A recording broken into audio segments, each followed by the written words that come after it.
How about the outer layer?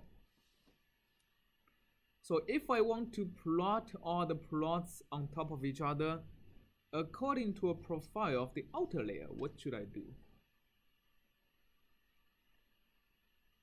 Plot against y times.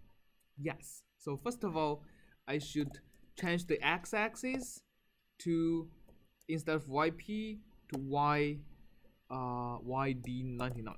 That's right. How about the y-axis? Should I just be plotting the UA or the velocity normalized with respect to U star?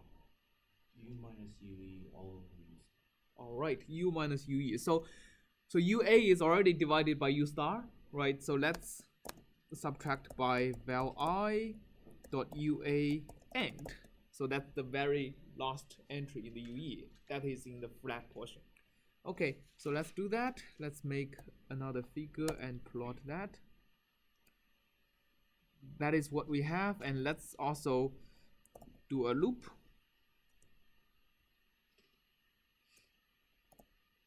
Oh, I forgot to hold on. I think hold. Oops. Ooh, that seems to not work. I'll just hold on for see my log. All right, so here we go. So this is all the boundary layer profile plotted together on the scale of y divided by the thickness of the boundary layer. So you see like all the inflection points that where the boundary layers deviate from the free stream basically occurs at the same point, right? And remember, in this plot, when we see a deviation of, we see the left part of the profile collapses and the right part deviates from each other. On this plot, we see the right part of the boundary layer to be closer to each other than the left side, right? And so if we trust our assumption of very high Reynolds number, then over this portion on the whole outer layer and also the log layer is the flat region of the boundary layer. All these profiles should be the same. And they should start deviating from each other when the log profile starts to curve from a straight line, right? So in reality, what you see is that they deviate a little bit, and but the real deviations start from here.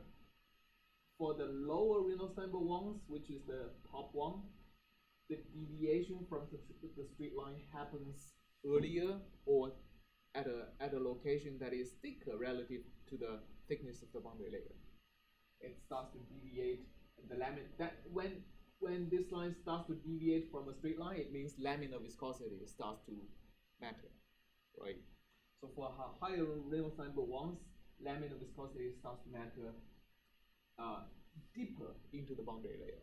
That's why the line deviates from a straight line at a smaller y divided by delta 99. All right.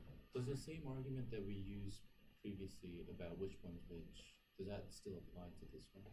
The U star being smaller, the tau being smaller for higher Reynolds number.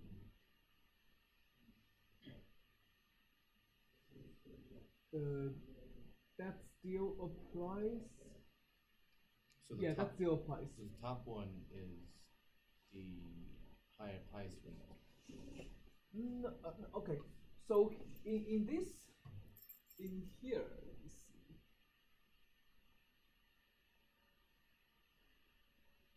In here, I actually don't. So how did you see the top one is the highest Reynolds number? No, I mean previously that was the case. Right?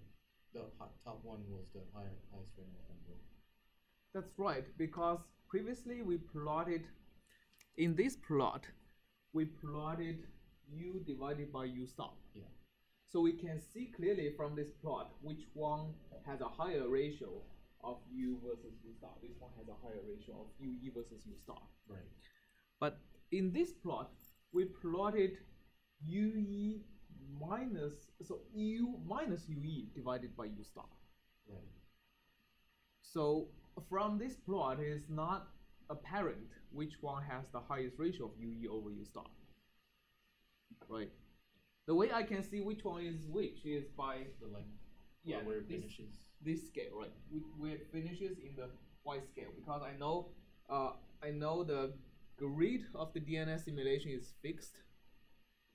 Okay, so this one, the orange one, has the biggest Delta. thickness of the grid point compared to the thickness of the boundary layer, which means the thickness of the boundary layer is the smallest relative to the grid size, right? Because this point is the first grid point in the Y direction.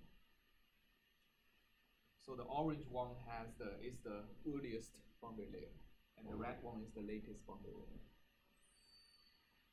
Right, does it make sense?